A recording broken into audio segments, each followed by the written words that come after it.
Donc, chers consoeurs et chers confrères, c'est pour moi un grand plaisir de retrouver certains d'entre vous en présentiel à l'Académie et d'autres sur la plateforme Zoom. Donc, aujourd'hui, je vais... Alors, on n'entend pas bien, hein. On n'entend pas bien du tout. un séminaire sur la Voilà. biodiversité des ressources biologiques. En fait, en prenant le cas de la gestion et de la valorisation de la diversité des caféiers.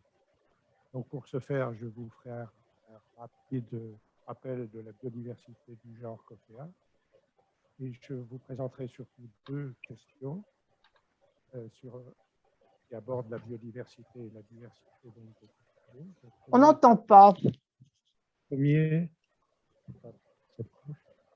Le premier, donc, est sur la variation de la teneur en caféine dans le genre Coffea en relation avec l'obtention de café naturellement sans caféine.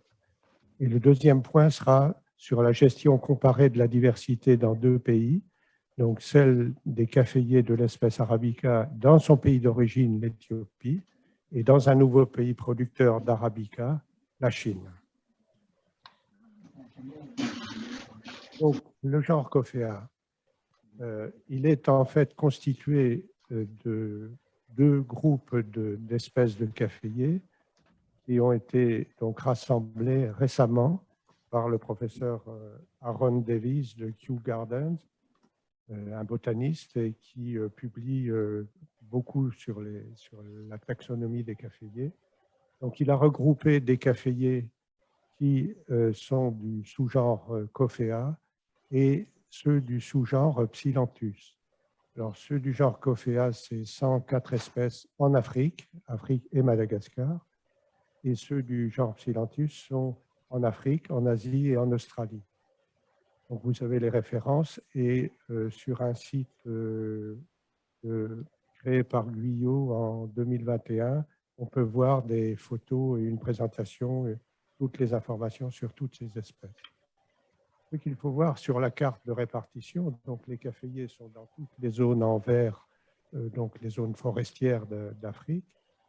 Et il y a 3 hotspots de biodiversité avec 15 espèces au Cameroun, 15 espèces en Tanzanie, Kenya et 59 espèces à Madagascar.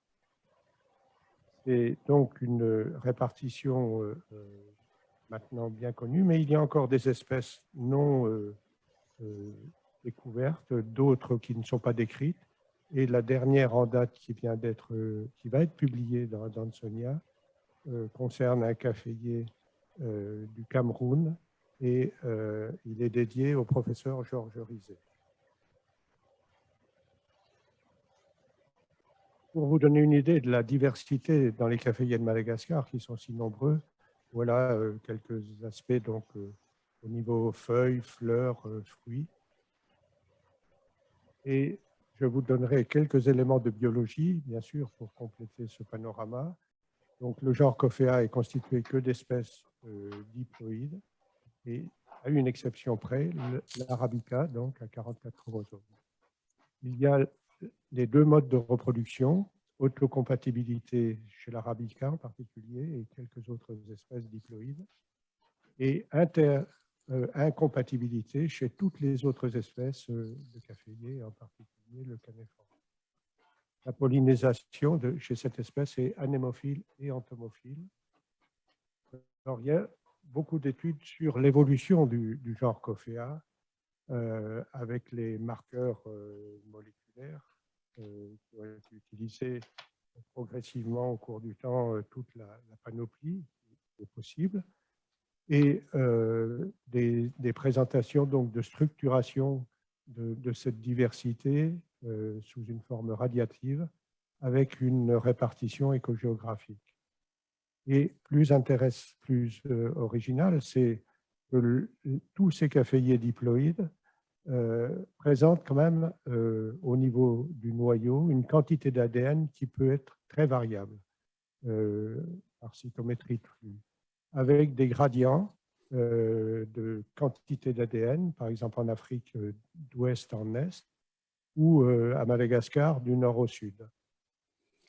Alors, l'allotétraploïde d'Arabica a été démontré et les séquençages des génomes, comme pour beaucoup d'autres espèces, ont été entrepris dans les années 2000 avec la publication de la séquence de Canephora diploïde, donc le plus facile, en 2014.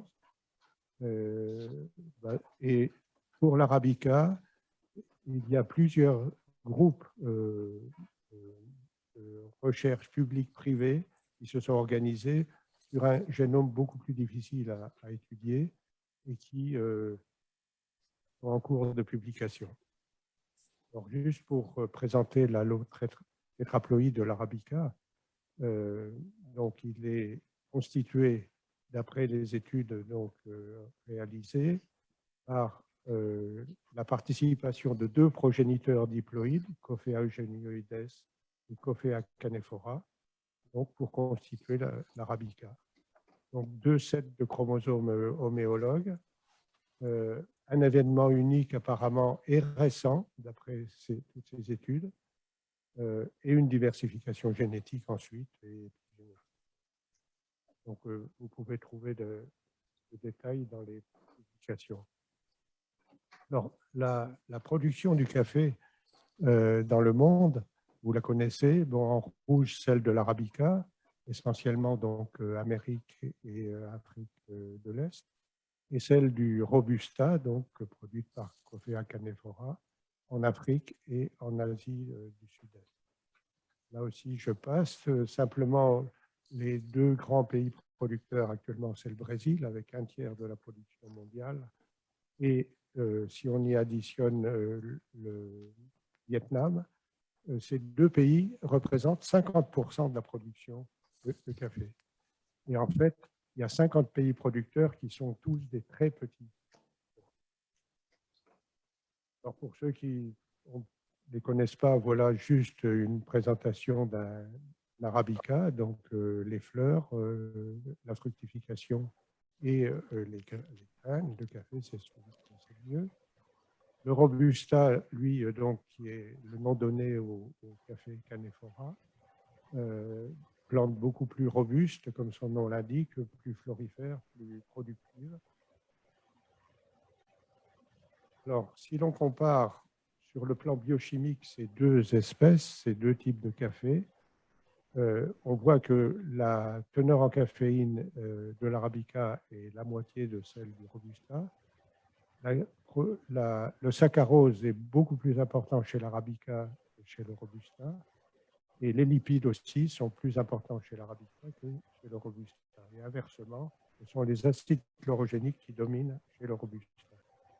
Alors, ces molécules et ensuite, au cours de la torréfaction, les molécules donc, odorantes qui sont produites donnent au café des profils sensoriels très différents.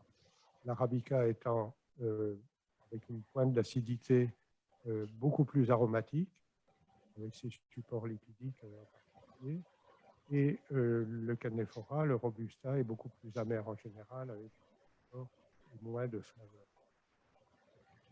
Alors, je voudrais parler d'abord, comme premier thème, la caféine, donc, dans le cadre du café et santé. Astrid Nellig, une chercheuse de Strasbourg, de l'INSERM, a écrit un très beau livre récapitulatif sur tout ce qui est le café et la santé. Alors, vous connaissez tous l'effet stimulant du café, à dose recommandée à des doses modérées, 1 à 3 tasses, et d'éviter donc des prises de caféine trop élevées. Les études de physiologie de la caféine sont très complètes concernant l'absorption au niveau physiologie humaine rapide, donc en 45 minutes. Et la demi-vie de la caféine est assez variable, de 2h30 à 4h30, avec une forte variation individuelle. Et ces données de physiologie sont très modifiées par l'état physiologique des personnes, donc en particulier les femmes enceintes, les enfants, qui dégradent beaucoup moins vite. À l'inverse, les fumeurs et les fumeuses dégradent beaucoup plus vite la caféine. Bon, le café aussi est intéressant par ses polyphénols, ainsi que l'hydrogénie. Et on parlait tout à l'heure de la question des contaminants et autres. Là aussi, il y a un contrôle des contaminants tout au long de la chaîne de production et de transformation du. Alors, sur la partie de droite, vous voyez la teneur en caféine dans différents cafés. Un point important parce que je vous ai dit 2 à 3 tasses par exemple, mais quelle tasse de café? Donc il y a une très forte variation selon le type de café que vous prenez entre un espresso, donc la plus faible, et un café filtre par exemple, qui peut dépasser 100 mg.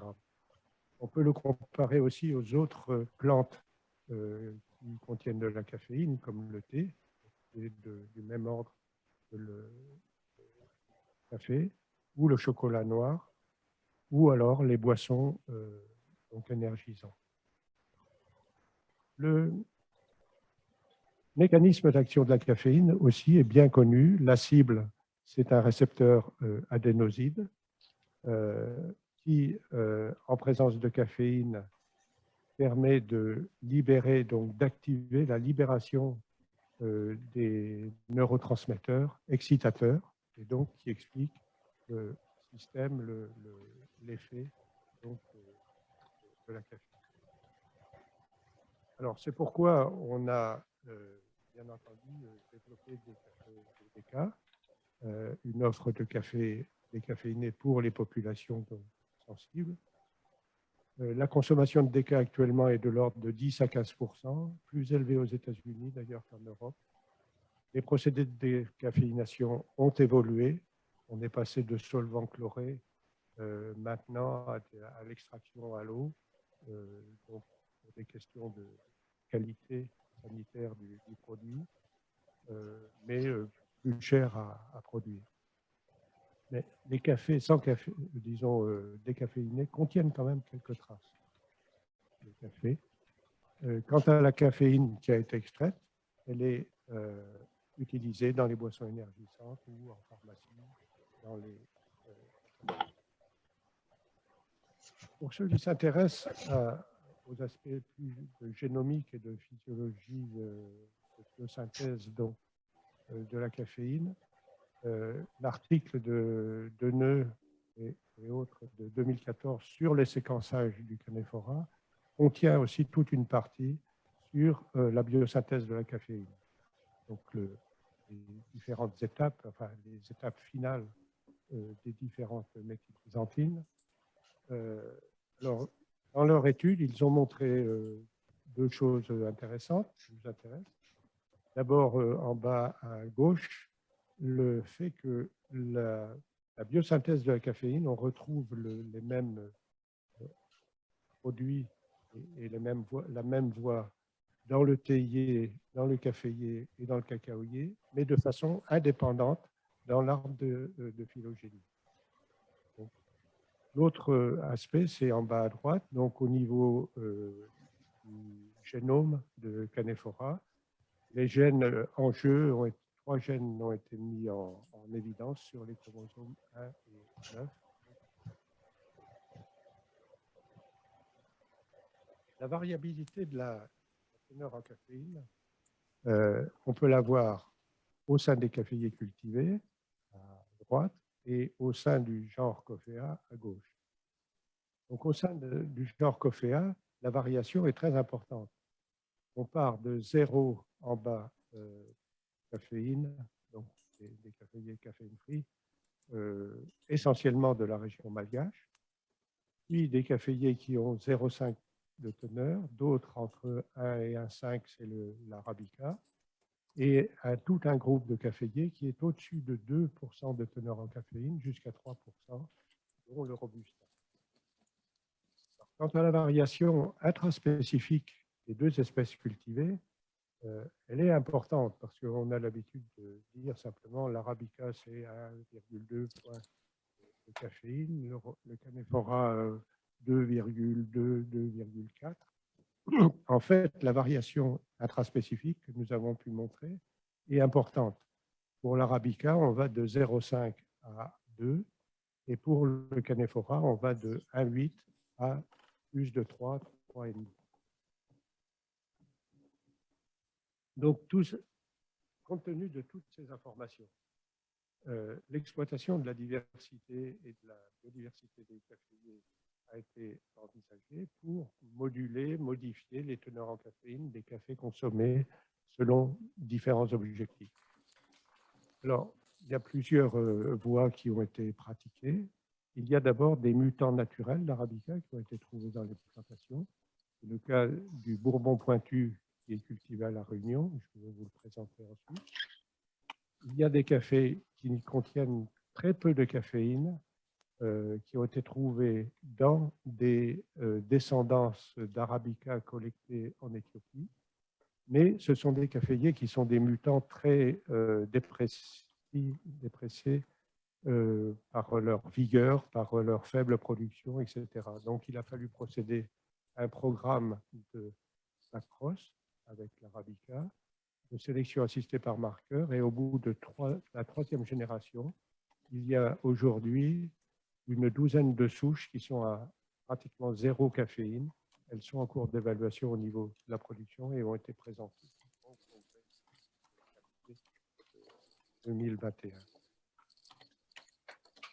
On peut bien sûr procéder simplement à la sélection au sein des caféiers cultivés. Vous avez vu la variation intraspécifique. Et donc, il est possible, si on le souhaite, faire des cafés moins caféinés en arabica en dessous d'1% ou en robusta en dessous de 2%. D'autant que par croisement, on a montré que dans tous les cas, au niveau intra- et interspécifique, on a une hérédité additive. Enfin, non, pas enfin, on a encore les hybridations interspécifiques qui ont été testées, différentes hybridations. Et en particulier, je vais vous présenter celle de l'arabica GCA. Et pour terminer, il y a la mutagénèse ciblée par édition du génome. Donc sur ce plan-là, il faut dire que les différentes biotechnologies ont été testées sur le caféier depuis longtemps. D'abord, la variation somaclonale, les mutants artificiels. Tout cela n'a pas donné de résultats probants. Et les OGM de caféiers ont été produits dans les années 2000, mais jamais diffusés. C'était uniquement pour des questions de résistance à des pathogènes. Et donc le dernier en date, c'est l'édition du génome. Donc elle a été réussie dans un test, dans une expérience de Brettler à Montpellier, sur Canephora, mais elle n'avait pas d'objectif agronomique particulier. Par contre, une expérimentation est en cours à l'Université du Costa Rica, dans le laboratoire de Marta Valdez, de nos consoeurs, et qui donc est en train de tester cette édition pour les gènes intervenants pour la caféine. Donc, on attend les résultats. Juste quelques photos donc, pour vous montrer un caféier bourbon pointu. En fait, c'est un petit caféier un peu comme pyramidal, comme les sapins. Vous avez sur la gauche la partie mutante en bas et la réversion de ce mutant bourbon, donc avec les feuilles larges en rouge. Sur la droite, donc, la comparaison entre le mutant.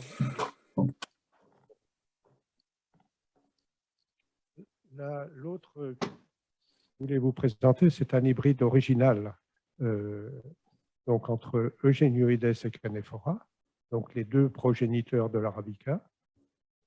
Démarré en 1976, ce programme aboutit aujourd'hui, 50 ans plus tard, après doublement la colchicine, mais cet arabica, je dirais de synthèse, était peu fertile. Il a été recroisé par des arabicas et après deux générations, Bacroche,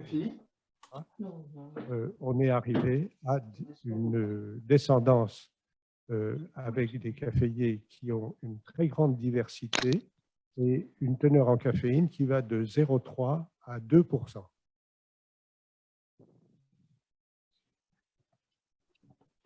Je passe à l'autre thème donc, de la comparaison de la biodiversité en Éthiopie et en Chine pour l'arabica uniquement, bien entendu. Donc l'arabica est endémique des forêts du sud-ouest d'Éthiopie.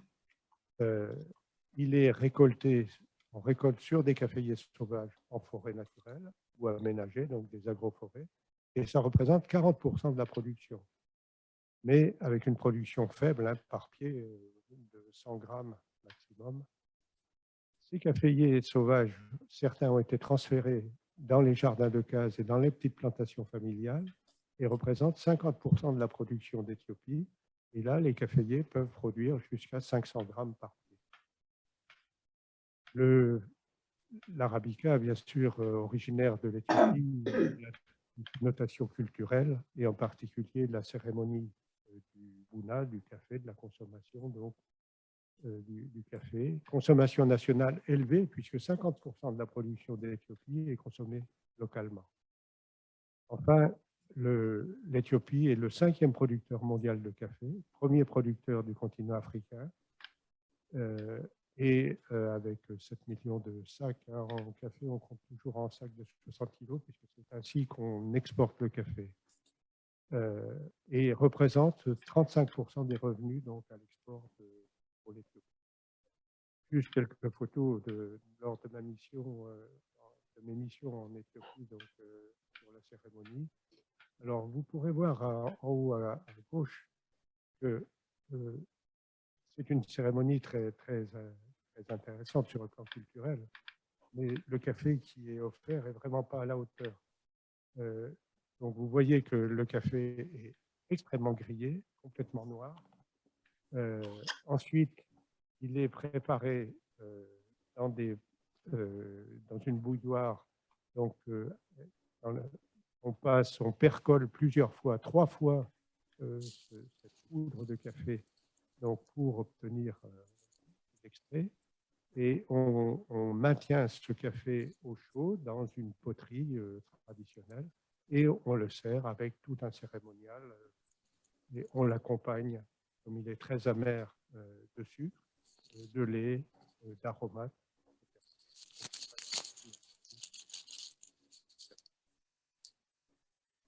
Juste pour rappeler les régions de production du café en Éthiopie, donc principalement à l'ouest de la Rift Valley, donc dans le sud-ouest, à l'est des plantations moins importantes et plus sensibles aux zones, aux effets de sécheresse. Alors, quelques photos pour vous montrer la situation. Là, on est avec les vraies forêts, pas du tout perturbées, dans lesquels il y a des caféiers, donc avec un accompagnateur à la recherche de caféiers sauvages. Et sur la droite en haut, dans une forêt aménagée, 2 caféiers. Tous les troncs que l'on voit, ce sont des caféiers qui ont un certain âge. Par contre, les caféiers de jardin, de cases, sont donc proches de tout cet habitat dispersé. Au milieu des cultures, dans des zones où on le voit plus dégradées. Et en particulier en bas à droite, vous voyez le développement de la production, par exemple, de maïs, qui sont très beaux et très productifs, dans les zones forestières pour des questions d'alimentation et de progression sur les forêts. Alors, si on résume la situation pour les ressources génétiques, donc la diversité chez l'arabica, elle est constituée des cultivars anciens, ce sont ceux qui ont migré à partir du XVIIIe siècle, à partir du Yémen, donc, et qui sont constitués des deux variétés botaniques connues, Typica et Bourbon. Et c'est seulement plus récemment qu'on s'est intéressé à la biodiversité caféière en Éthiopie. Donc, les explorations internationales de la FAO et de l'ORSOM dans les années 60, et qui ont permis de constituer des collections dans les pays participants. Et c'est à ce titre que j'ai travaillé sur la collection de Madagascar, où on étudiait la diversité matérielle et comment le valoriser, et en particulier dans des hybridations avec les variétés cultivées. Les explorations ont été encore plus récemment intensifiées par les Éthiopiens eux-mêmes, par les instituts de recherche éthiopiens, pour des études de diversité et de valorisation donc, de leurs cultivars locaux dans les plantations. Enfin, je voudrais parler d'un aspect particulier de la conservation donc, des ressources génétiques des caféiers. La graine de caféier a une viabilité naturelle courte de 2 à 4 mois. Et donc, il n'est pas possible de constituer des banques de graines. Donc, les collections sont celles de plantes vivantes, des vergers, avec la dégradation qu'elles subissent par le temps. Et donc, on a cherché, des études ont été faites sur la récalcitrance des graines de l'arabica, donc à la dessiccation, et de tous les caféiers d'ailleurs, pour la conservation. Études qui ont été faites par des équipes de Montpellier en particulier, Stéphane Dussert et Laurent Gelman, en relation avec Paris-6. Et donc, ces études ont permis de mettre au point un système de cryogénie et de procéder à de la cryoconservation, la constitution de cryobanques, une à Montpellier et l'autre au Costa Rica.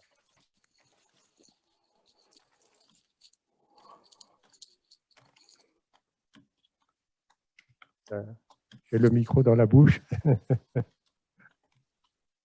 C'est la même chose.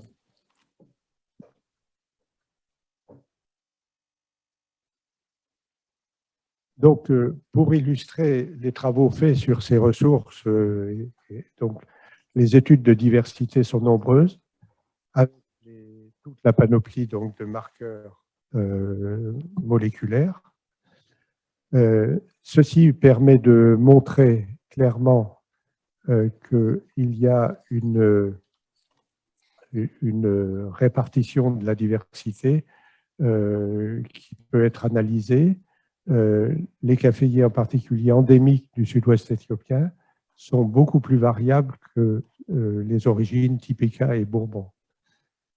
Et suite au génotypage, donc au séquençage, il a été possible de faire du génotypage donc, avec des SNP, ce qui permet d'identifier tous les génotypes en collection et d'étudier la diversité des populations. Et en particulier, on a pu montrer que la distribution de la diversité dans cette région était bien définie. Elle est très importante, la diversité au sud-ouest de l'Éthiopie et le centre d'origine. Et il y a une décroissance quand on va vers l'est pour arriver au Yémen où la diversité est très limitée. Donc, ces informations sont basées sur différents dendrogrammes d'analyse de la diversité. Donc, à gauche, par exemple, vous voyez le petit cercle bleu, ce sont les caféiers cultivés, les types issus du Yémen, et sur la gauche, tous les caféiers qui sont issus d'Éthiopie. Alors, quelle stratégie adopter pour conserver cette diversité existante en Éthiopie? Eh bien, la conservation du patrimoine génétique en Éthiopie, dans le sud-ouest, a été envisagée donc, selon le système des réserves forestières de la biosphère du programme MAB de l'UNESCO. Et ceci a permis la mise en place de 2 réserves actuellement. Alors, les étapes de mise en œuvre sont assez compliquées parce qu'il a fallu d'abord établir un cadre juridique donc pour les forêts dans les années 90, choisir les zones prioritaires de conservation, faire des recherches d'accompagnement. Donc là, il y a eu tout un programme de recherche international pour étudier la diversité, l'écologie, les aspects socio-économiques, etc. Et enfin, la mise en œuvre, donc la gestion participative avec les populations locales, donc à travers des agences de développement.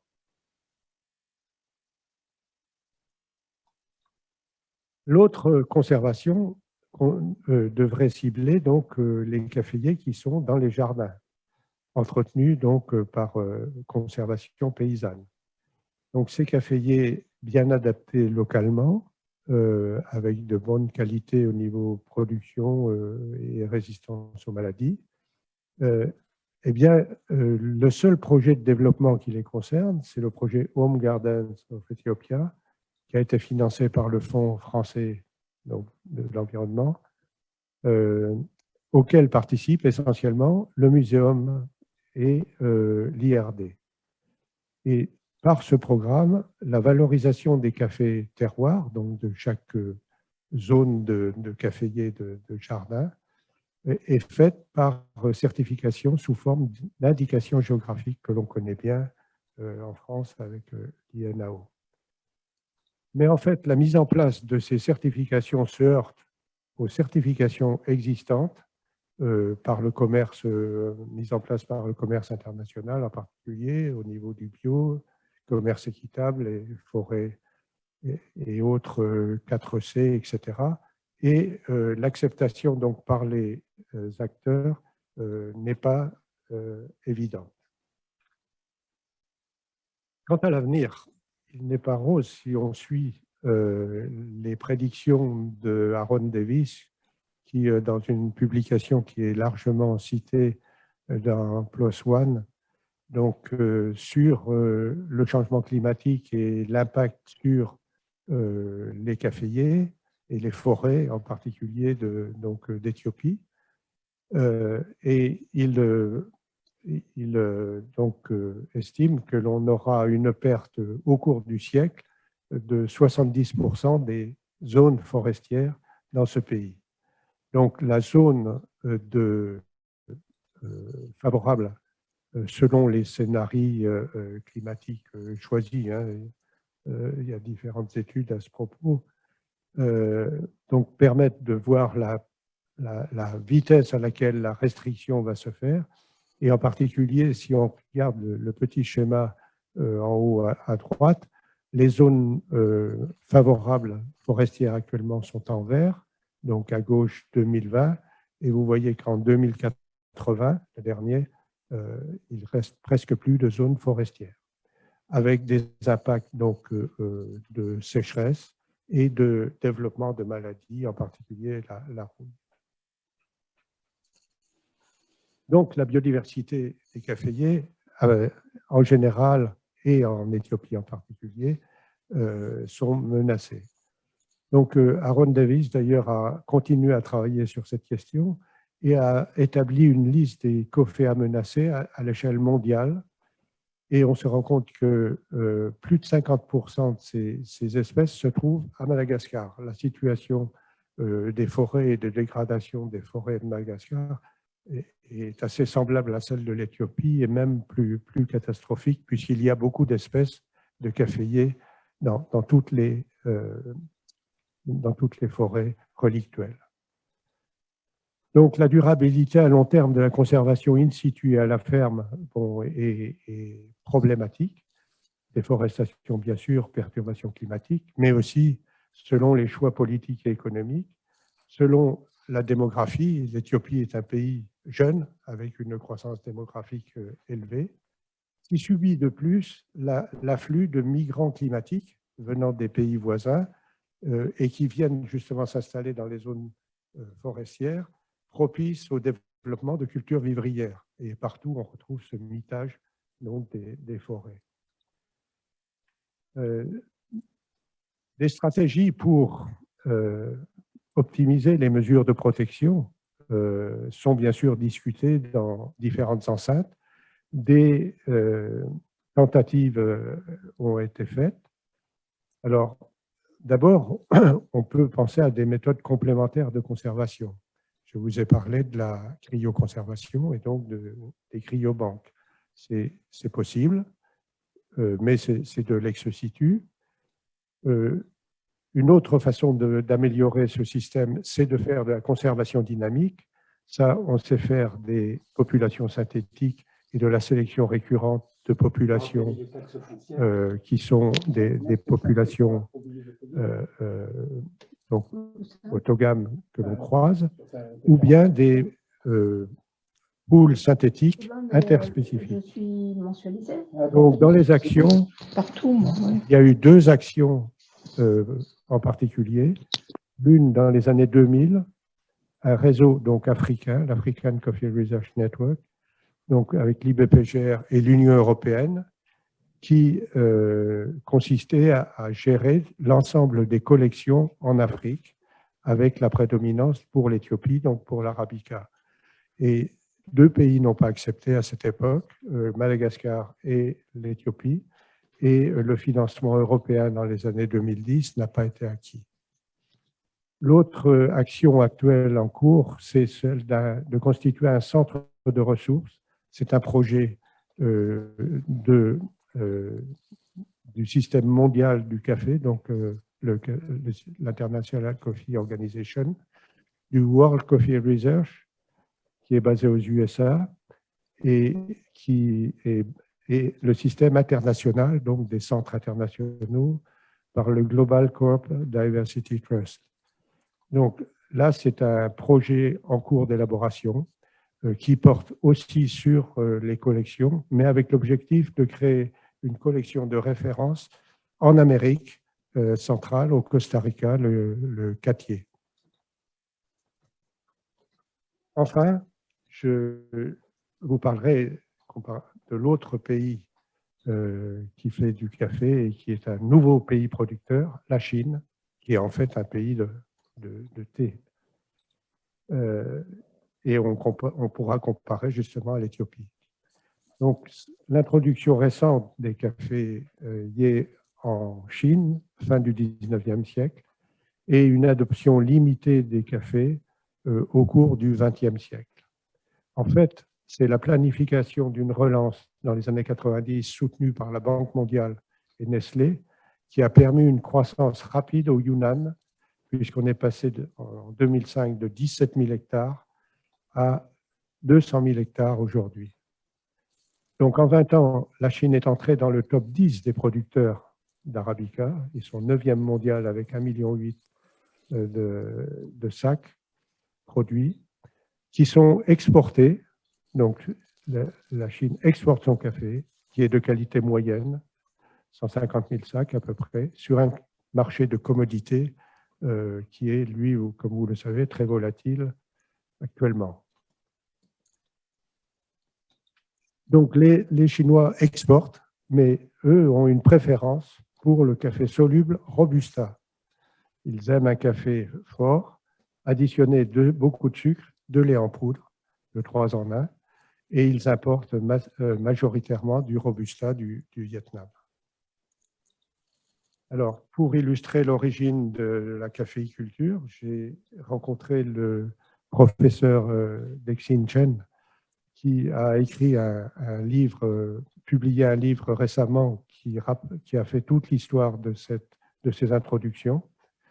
Donc, c'est d'abord des introductions à Taïwan, mais qui concernaient le Canephora d'abord, l'Arabica ensuite, l'île d'Henan, qui a reçu différents caféiers et qui a cultivé un temps le Robusta, et enfin le Yunnan, qui lui a eu 2 introductions importantes, l'une venant de Birmanie par une minorité ethnique qui en fait jouxte la frontière birmane, donc maintenant Burma et donc Myanmar donc, et la Chine, et une introduction par un missionnaire français qui était basé au Tonkin dans les années donc, 1900, qui a introduit quelques graines d'arabica dans un lieu particulier que j'ai pu visiter.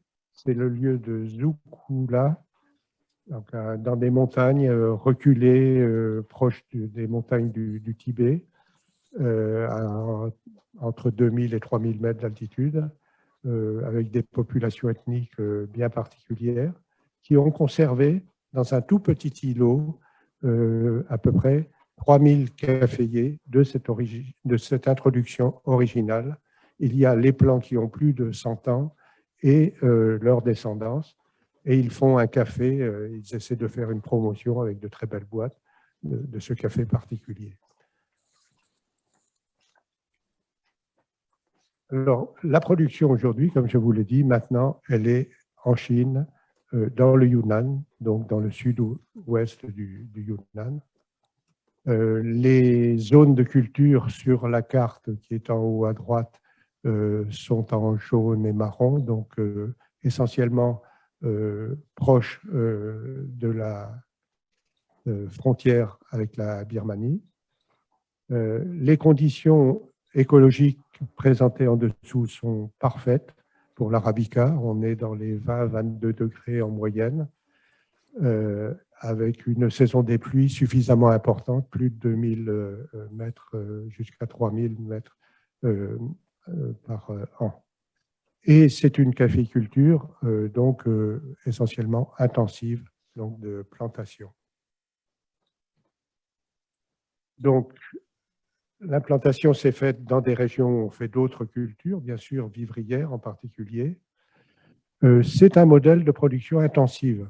Et ils ont pris modèle sur celui de l'Amérique des années 70-80, donc plantation avec uniquement des caféiers monospécifiques, à forte densité, des intrants chimiques, l'irrigation et une productivité qui dépasse 1 tonne à l'hectare, qui atteint même 3 tonnes dans certains cas, de café donc de qualité standard. Et ils l'ont fait en remplaçant les variétés anciennes donc, qui avaient été introduites, Typica Bourbon, qui sont sensibles à la rouille, et ils l'ont remplacé par la diffusion d'un catimor, d'un cultivar résistant, créé au Portugal dans les années 60, mais donc qui a été introduit au Yunnan en 1988. Donc, pour illustrer cette culture intensive, alors vous voyez ce qu'il ne faut pas faire, des cultures sur des terrains nus. Bon, on fait des courbes de niveau quand même. Le caféier, donc le catimor dont je vous ai parlé en bas à gauche, donc très productif, un caféier vigoureux, sans rouille, et des usines de production d'un café, donc là c'est par voie humide, donc de café lavé. Mais avec l'impact des changements climatiques en particulier et d'autres éléments font que la situation s'est dégradée aussi très rapidement après 20 ans. Donc d'abord parce que, comme vous le voyez, il y a des zones qui sont relativement déforestées, et donc dans des zones de montagne avec de l'érosion. Le caféier catimor introduit en culture pure sur l'ensemble de la zone a conduit à ce que de nouvelles races de rouille apparaissent. Et donc, aujourd'hui, disons, ce problème est crucial puisqu'il faut les remplacer. Et enfin, les effets sécheresse existent dans le monde partout pour le café. Et vous voyez en bas à droite les fluctuations des cours du café. C'est fonction essentiellement des sécheresses et des gels dans les pays producteurs. Et vous avez tous entendu parler donc, du dernier gel au Brésil au début de l'année, et avec une réduction de production attendue de 30%. Et on vous promet, bien entendu, des augmentations de prix. Alors, face à ces situations, que ce soit le marché, que ce soit la durabilité de la résistance, que ce soit les impacts du changement climatique, des actions ont été entreprises en Chine depuis 2012 et s'intensifient actuellement. Ils ont distribué des arbres d'ombrage et fruitiers, donc on évolue plutôt vers une agroforesterie. L'utilisation d'engrais organiques et un peu de lutte biologique donc, apparaissent, mais ce n'est pas encore très, très important. La prise en compte donc, des services rendus par les arbres d'ombrage est maintenant considérée. Et je vous en donnerai quelques informations dans une étude sur la biodiversité des réserves forestières locales. Et enfin, il y a un développement d'une création variétale en Chine par création de nouvelles variétés. Donc, jusque-là, la Chine n'avait pas investi dans la création variétale. Et enfin, certaines zones forestières de montagne sont maintenant protégées dans le Yunnan. Alors, on a réussi à faire plusieurs études en Chine donc, sur ces caféiers avec l'université de Kunming. En particulier, une étude sur les systèmes agroforestiers, donc pour étudier la diversité des espèces d'ombrage utilisées. Et on a, Rigal a mis en évidence qu'on utilisait beaucoup d'espèces d'arbres et plus d'une quinzaine d'espèces globalement dans les plantations dans chaque région et représentant la diversité des espèces forestières locales, ce qui est intéressant.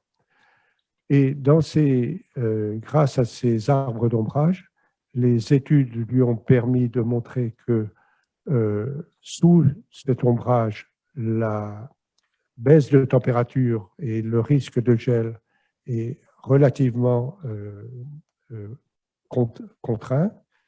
Et donc, on peut se baser là-dessus pour éviter les effets du gel. Par contre, sous ces caféiers, sous cet ombrage, la production est quand même un peu réduite. Donc, il s'agit de compenser par les systèmes, par l'utilisation et les produits donc des plantes d'ombrage, en particulier des plantes fruitières. Quant à la pollinisation, qui est l'autre aspect important de la production du café, un autre doctorant a étudié, donc Schrob, a étudié donc, la pollinisation, en particulier les populations de pollinisateurs présentes, l'abondance et leur impact sur la pollinisation. Alors, je rappelle que l'arabica est une plante auto-fertile et autogame préférentielle. Donc, elle produit, même sans présence d'insectes, donc elle est en mesure de produire, et le taux de fécondation est relativement élevé en autofécondation, donc protégée, 80 à 90%. Et donc, la présence des insectes pollinisateurs augmente simplement de quelques pourcents le niveau de production et éventuellement un petit peu le niveau qualitatif par l'augmentation de fruits, de la taille des graines, ce qui n'est pas toujours facile à démontrer. Des effets beaucoup plus forts avaient été mis en évidence en Amérique centrale, dans les études faites dans ce pays. Donc, je terminerai par les perspectives pour la Chine, donc en définitive. Donc, la consommation annuelle globale de la Chine est faible actuellement, on boit surtout du thé. Mais comme la population est nombreuse, ça commence à faire pas mal de millions de sacs et ça croît très rapidement, 2% par an. Et on constate aussi une évolution des modes de consommation par rapport au café traditionnel que l'on peut vous servir à la campagne. Il y a l'émergence, disons, des cafés plus classiques que l'on connaît pour une classe moyenne et urbaine. L'autre point important, c'est qu'en Chine se développent des usines de torréfaction avec l'intervention de chaînes internationales ou régionales pour la distribution dans les grandes villes. Starbucks a été le premier à s'installer à Pékin, à Beijing, en 1999. Et enfin, la promotion de café de qualité et la diversification des types de qualité proposés, donc solubles, 3 en 1, etc., se développe. La création de nouvelles plantations, bon, comme je l'ai dit, est très dépendante de la situation politique et économique du pays et de tous les aspects qui sont liés au marché, à l'accès à de nouvelles zones favorables si besoin, les disponibilités en manœuvre. Il ne faut pas oublier que le caféier, pour la récolte du café, ça représente 60 à 70% des coûts de production du café. Et que dans le sud-ouest éthiopien, dans le sud-ouest de la Chine, au Yunnan, ce qui est intéressant et important, c'est qu'il y a beaucoup de minorités ethniques et que qui vivaient dans toutes ces zones montagneuses et que pour qu'elles aient une activité rémunérée et puissent participer au développement, eh bien, elles sont préférentiellement, elles interviennent préférentiellement dans la récolte des cafés. Et puis, donc, la protection des zones forestières de montagne, tout dépend de l'importance qui va être développée. Donc, la Chine s'est ouverte sur les 20 dernières années pour le développement de son café. Ils ont mis en place une association, l'Asian Coffee Association. J'ai participé à plusieurs de leurs séminaires, fait des missions d'experts et donc ils cherchent tous les moyens de développer donc ce café. Donc voilà, je passerai directement pour vous remercier, donc remercier de m'avoir écouté, remercier les scientifiques des unités, donc CIRAD, INRA et IRD, ainsi que les universitaires et doctorants qui ont participé à ces recherches et qui m'ont fourni des illustrations. Et je m'associe bien sûr à la graphie de Philippe Gueluc. Pour le MUSEM avait fait en 2016 donc une présentation sur l'arrivée du café en Europe et en France, en particulier à Marseille. Et donc, Philippe Gueluc, qui était invité, avait présenté cette dia. Je vous remercie.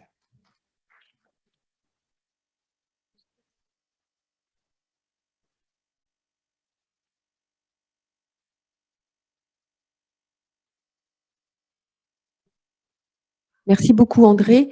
On peut prendre des questions. Donc, Marie-Thérèse, est-ce que tu veux bien venir à la tribune poser la question, s'il te plaît, parce qu'on ne t'entendra pas.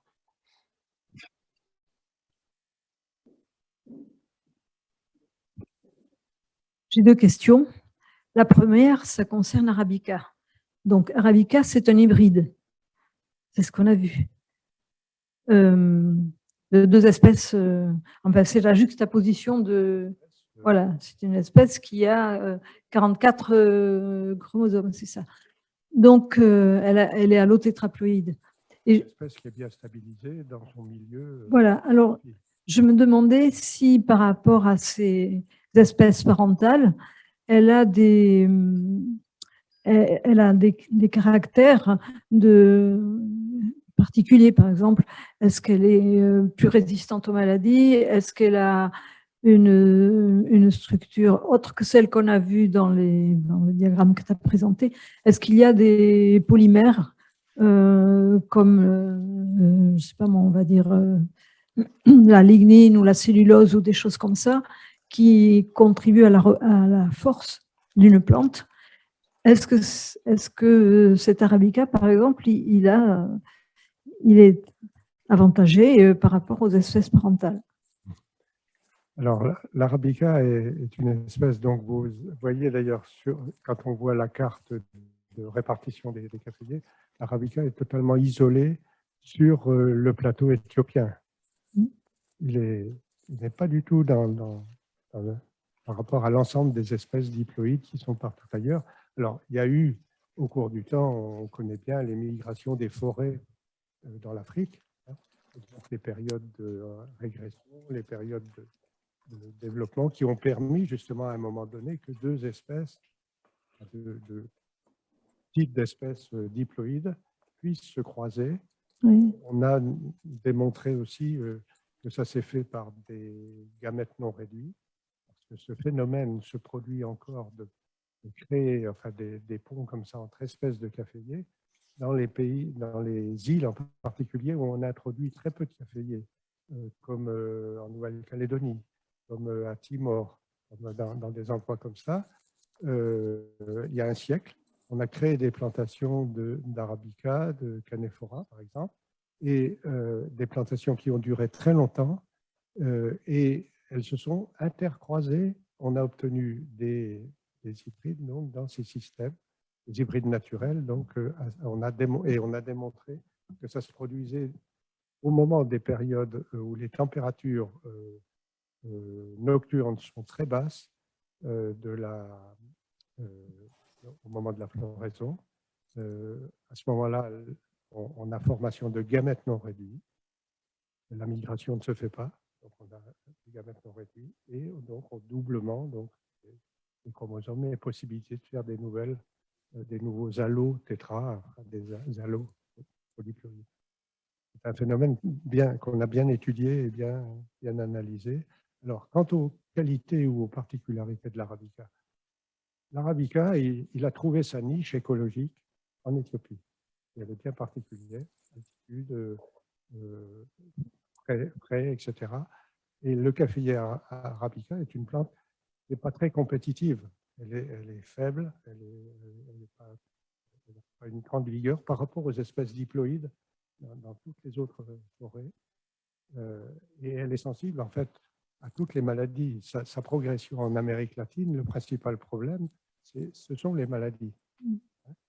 Donc, elle n'a pas de qualité particulière. Mais par contre, ce qui est intéressant, c'est qu'on a pu démontrer, bon, ça nous a pris 50 ans parce qu'on n'avait pas pour les moyens et les problèmes de Madagascar, on a pu démontrer que l'on pouvait faire un arabica synthétique et avec lui éclater la diversité, en particulier de la caféine.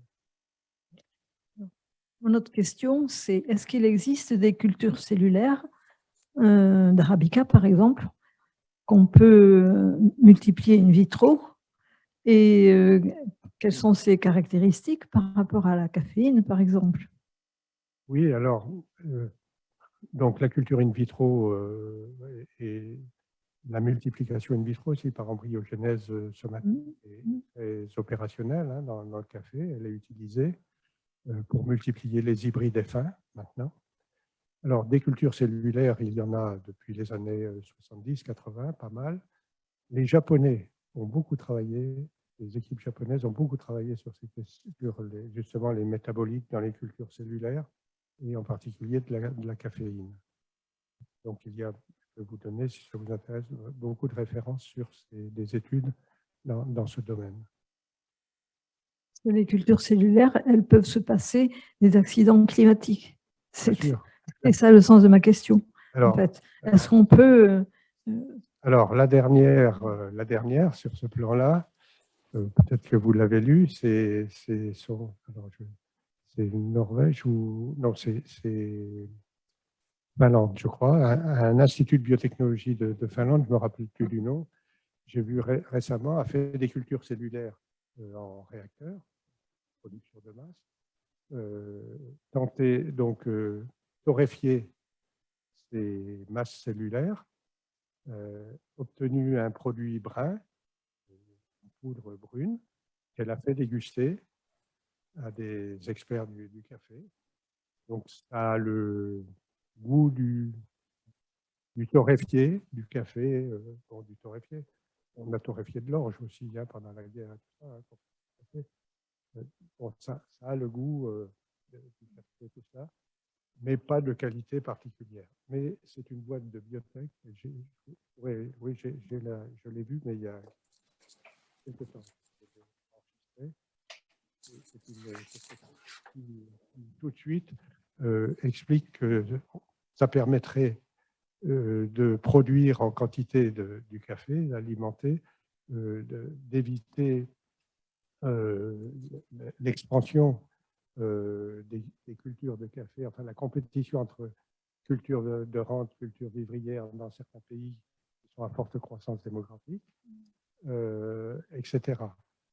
C'est vraiment quelqu'un qui ne connaît pas les pays du Sud, l'Afrique en particulier, et tout ça.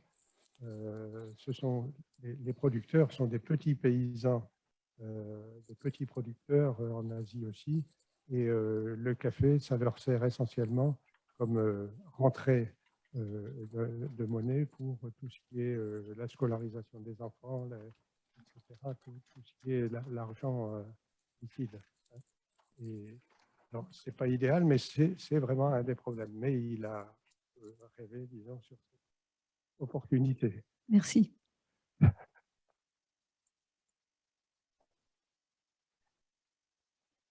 Il y a d'autres réactions.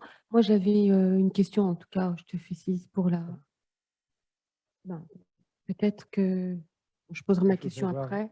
Je vois les gens, mais je ne vois pas tout le monde. Oui, Paul Colonna, moi, je voudrais faire un commentaire et une question. Alors, le commentaire, alors merci pour l'exposé qui m'a appris beaucoup de choses sur le café. Le commentaire, c'est que le café, c'est un excellent exemple de plante qui a su développer son insecticide propre, parce que la caféine, ce n'est rien d'autre qu'un alcaloïde présent à des teneurs que je trouve incroyables, quoi. Parce que c'est 1% de contenu de la graine, donc c'est très élevé.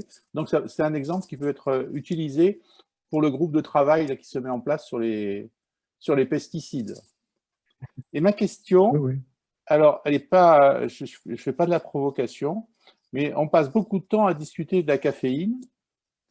Or, l'arôme du café doit aussi dépendre des produits de dégradation suite à la torréfaction, issus des lipides et du saccharose. Oui. Et est-ce que l'accent qu'on met sur la caféine, ce n'est pas tout simplement un effet lampadaire?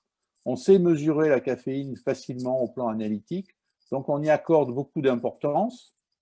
En revanche, l'arôme qui dépend de familles biochimiques un peu compliquées, surtout quand il y a une décomposition, on y accorde moins d'importance parce que c'est trop compliqué à aborder et ensuite de remonter surtout aux différentes voies métaboliques pour l'obtention des lipides.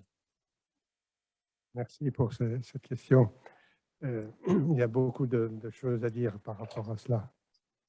D'abord, le choix du créneau caféine, je l'ai fait alors, par rapport à la question de la diversité génétique, hein, l'aspect biodiversité. C'est parce que c'était pour nous une molécule marqueur, je dirais, dans les études sur la diversité des caféiers, et aussi tout simplement parce que je suis parti en coopération à Madagascar dans les années 60 pour étudier les caféiers naturellement sans caféine.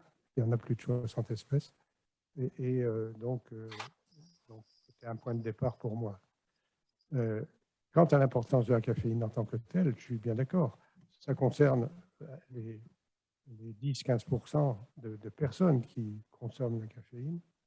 En même temps, quand même, on est dans une période où on est un peu pour on prenait dans le vin, on veut diminuer on veut faire des vins qui ont moins d'alcool, etc. aujourd'hui aussi. Hein. Enfin, je veux dire, c'est des opportunités particulières, mais c'est simplement pour dire que effectivement c'est possible. Mais je n'en fais pas l'essentiel. Alors, quant à l'aspect qualitatif, bien sûr, aromatique du café, alors là, c'est tout un monde, et ça, je ne vous en ai pas parlé, c'est le nombre d'études et de travaux faits sur pratiquement le millier de composés qui ont été étudiés chez le café, c'est comme chez le vin. Hein. Donc, c'est d'une complexité. Donc, c'est bien connu. Mais qui décide de ce qu'est la qualité d'un café? C'est les consommateurs. Et on le voit bien en France ou à l'international. Les goûts ne sont pas du tout les mêmes selon les pays. En France, après la Deuxième Guerre mondiale, on était au Robusta venant de nos colonies. Hein, on n'avait pas le choix. Aujourd'hui, bien sûr, on boit des très bons cafés, très bons, très bien préparés, des arabicas de haut de gamme. C'est vraiment le nec plus ultra, mais c'est une proportion très faible du marché mondial. Les Italiens qui adorent énormément le café utilisent toujours le mélange arabica avec 30% de robusta. Ils aiment un café qui est beaucoup plus de corps et supporte un peu de lait, un peu d'autres choses. Et je vous ai dit, les pays du Sud qui deviennent des consommateurs de café et qui la consommation du café augmente, eh bien, elle se fait avec du robusta essentiellement. Et leur goût n'est pas du tout le café. Le café, pour eux, il faut que ce soit quelque chose qui les réveille, effectivement, qui soit très tonique, donc robusta.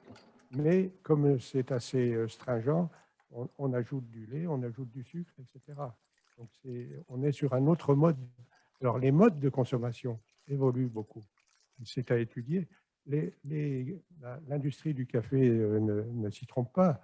Nestlé en particulier, quand ils implantent des usines, que ce soit en Équateur, aux Philippines, Chine, etc., ils l'ont fait en s'adaptant effectivement à ces modes de consommation.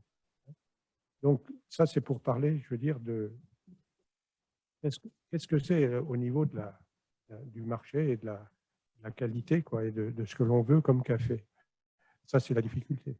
Alors, quant aux études scientifiques, effectivement, il y a énormément d'études de biochimie, sur les synthèses aussi de tous ces produits, que ce soit dans le café, sur la plante, le café vert, ou que ce soit pendant la transformation due à la torréfaction.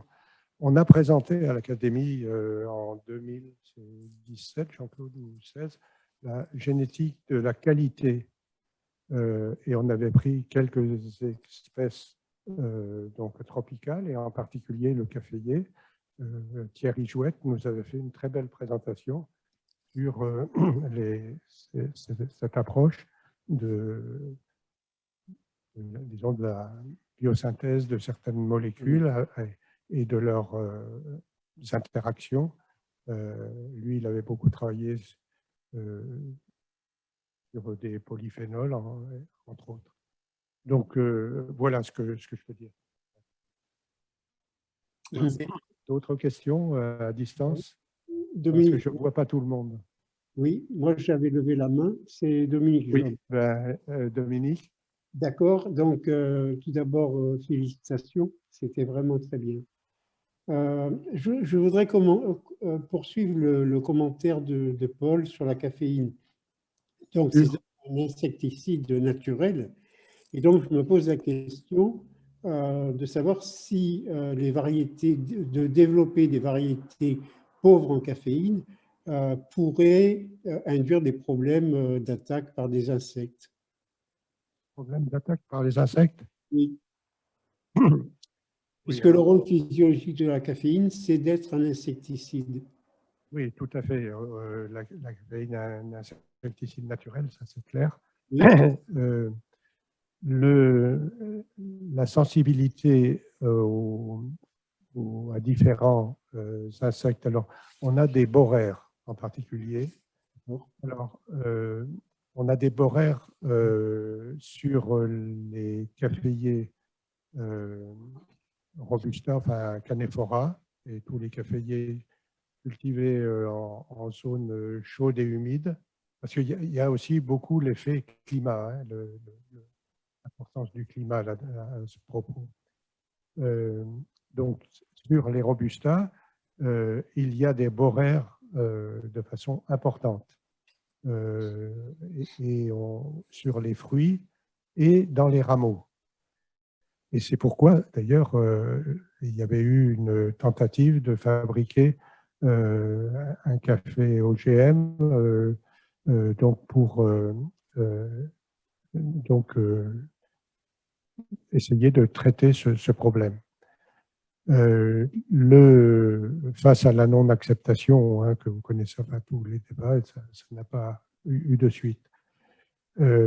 Donc, pour revenir à la caféine, on ne voit pas d'effet vraiment très net parce que, je vous dis, sur le Robusta, donc, qui a une plus forte teneur en caféine, on a des attaques de boraire, fruits et troncs. Sur l'Arabica, dans des conditions écologiques plus fraîches, on a aussi des attaques de ces boraires, mais jusqu'à présent moins importantes. Alors, je me méfie dans le moins important parce que tout dépend des surfaces, enfin des zones dont on parle. Donc, disons qu'en principe, on sait que la caféine devrait avoir un effet. Concrètement, ce n'est pas clair. D'accord, parce qu'en fait, j'avais vu des publications où on avait réussi à produire la caféine, par exemple chez le tabac, et que ça s'accompagnait bien d'une augmentation de la résistance à des insectes. Donc, bon, Oui. ça semble bien démontrer le rôle d'insecticide de la caféine. Bon, c'est C'est peut-être par pas… transgénèse. Oui, Oui. chez le tabac, Oui, oui. c'est par transgénèse, donc toute la voie de biosynthèse avait été introduite. Voilà, donc du coup, j'avais cette question sur un caféier zéro caféine, est-il plus sensible aux insectes? Non, pas du tout. Ceux de Madagascar, alors là, ils sont très peu attaqués par les insectes, en particulier ceux dont j'ai parlé, ne provoquent pas d'attaque, mais ils ont évolué dans un contexte Donc très, c'est… très différent. D'accord. Et donc, on ne sait pas s'ils ne sont pas sensibles. Ils ne sont pas sensibles à la rouille non plus. Oui. Donc, bon, et ils ont une composition au niveau des composés biochimiques. On n'a pas fini de les étudier. On trouve toujours des nouvelles molécules chez ces plantes actuellement. Oui. IRD s'y intéresse beaucoup. Donc ça remet en question le rôle physiologique attribué à la caféine. Mais il faudrait peut-être le documenter, non? Les personnes, pardon, je n'entends pas bien. Je dis, il faudrait peut-être que ça soit mieux connu parce que l'idée, c'est que la caféine est un insecticide naturel. Oui, ça fait partie des questions Voilà. en cours. On ne va pas anticiper, mais si, l'industrie du café s'inquiète beaucoup, comme celle du vin d'ailleurs, des questions de polluants, Oui. disons, être source de problèmes pour le commerce international, et a mis en place, enfin, a un groupe de travail en ce moment qui est en train d'élaborer toute une stratégie zéro pesticide sur le café. Tout le monde est pareil, hein. Donc, il y a débat en ce moment, discussion pour aborder les voies possibles, et la caféine en fait partie. D'accord, ben, merci. D'autres questions des personnes connectées?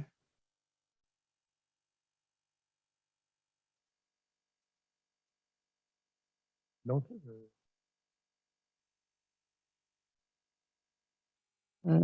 J'avais deux questions si les, les confrères et consoeurs en distanciel ne posent pas de questions. Alors, mes félicitations pour la clarté de ton propos. J'avais deux questions, l'une sur l'édition du génome et une deuxième question sur l'ouverture des pays à la consommation du café. Sur le génome editing, est-ce que tu crois que l'outil CRISPR-Cas9 va pouvoir être utilisé? Bon, tu as mentionné au Costa Rica des études qui visent la résistance à des maladies. Est-ce qu'il y a d'autres gènes, donc d'autres traits, d'autres caractères qui sont visés, sachant que la réglementation des plantes issues de l'édition du génome, et notamment ce matin, ce que j'ai écouté sur la BBC en Grande-Bretagne, donc les produits issus de l'édition du génome seront considérés comme des plantes conventionnelles. Donc, peut-être échapperont au fameux débat OGM, ce qui pourrait peut-être résoudre les questions les défis qu'il fallait relever, hein, notamment moins de pesticides, bien sûr, mais la résistance surtout à ces maladies et au changement climatique, enfin l'adaptation. Bon, c'est ce que je disais, les décisions politiques et tout ça sont déterminantes, hein, sont attendues et surtout de la part de l'industrie. La première ne veut pas du tout rentrer sur le marché tant que les choses ne sont pas libérées, carrées. J'ai vu effectivement la proposition des Anglais. Bon, il va dans le bon sens, mais on n'est pas encore arrivé au terme. Alors, disons que les chercheurs sont dans les starting blocks là-dessus, à mesure où ils ont les outils pour le faire. En particulier, ils ont une maîtrise parfaite de la régénération in vitro, de la culture in vitro, une très bonne maîtrise aussi de la transgénèse. Et donc maintenant, il y a au moins 2 équipes qui se font la main sur le génome éditif. Et donc ceux-là, alors pour le moment, ils n'ont pas pris de cible, ou ils n'ont pas de cible privilégiée puisqu'on ne sait pas encore faire, mais ils vont le faire. Ça va concerner essentiellement les maladies et l'adaptation sécheresse. Et on a beaucoup d'études d'écophysiologie sur les caféiers qui sont assez intéressantes, qui montrent que le caféier arrive, et même l'arabica, tolère des augmentations des températures relativement importantes. Beaucoup d'études sont faites par des physiologistes au Portugal et démontrent, donc tout ça c'est en système contrôlé bien sûr, mais font subir à des caféiers des températures supérieures jusqu'à 40 degrés et étudient bien entendu ce qui est dégradé dans le système physiologique de la plante. Et les caféiers arrivent à relativement bien stabiliser, s'adapter, donc avoir une certaine résilience par rapport à des effets de température. Quant aux effets CO2, eux, ils sont bénéfiques. Photosynthèse supérieure en particulier. Donc, les études à ce niveau-là continuent, mais ça permet par rapport à des températures ou stress hydrique, de voir sur quelle cible en fait, il faudrait intervenir. C'est là que les méthodes de teaching en particulier seraient vraiment efficaces et beaucoup plus rapides que tout ce qu'on a pu faire jusque-là. Bien, merci. Il y avait juste une...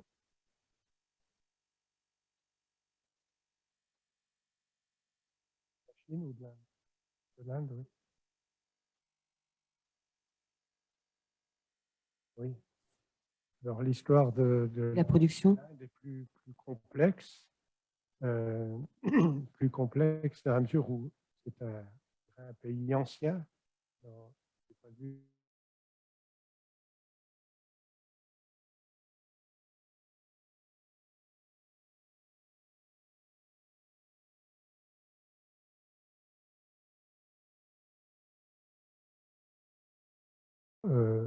enfin, il y a des lots de matériel qui sont passés par l'Inde.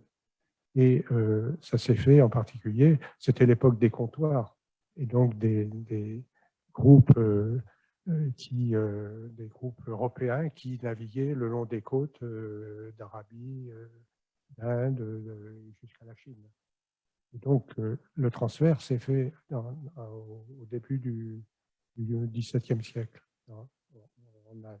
Donc, il y a toujours eu du café, d'abord dans les comptoirs, et les conditions climatiques du sud de l'Inde sont relativement favorables au café. Ce qui a joué un rôle important pour le développement thé, c'est quand même les Anglais en Inde. Donc, il y a eu une priorité et bon, une consommation du thé qui correspondait au fait que les Indiens consomment énormément de tisanes de toute nature, de plantes locales, etc. Donc, c'était le cas.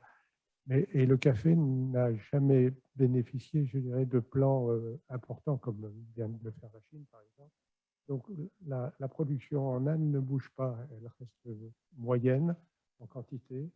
Et en consommation locale, ça devient un peu comme partout, ça devient plutôt un effet de mode de consommation, d'urbanisation, de changement qui se font dans les sociétés actuellement.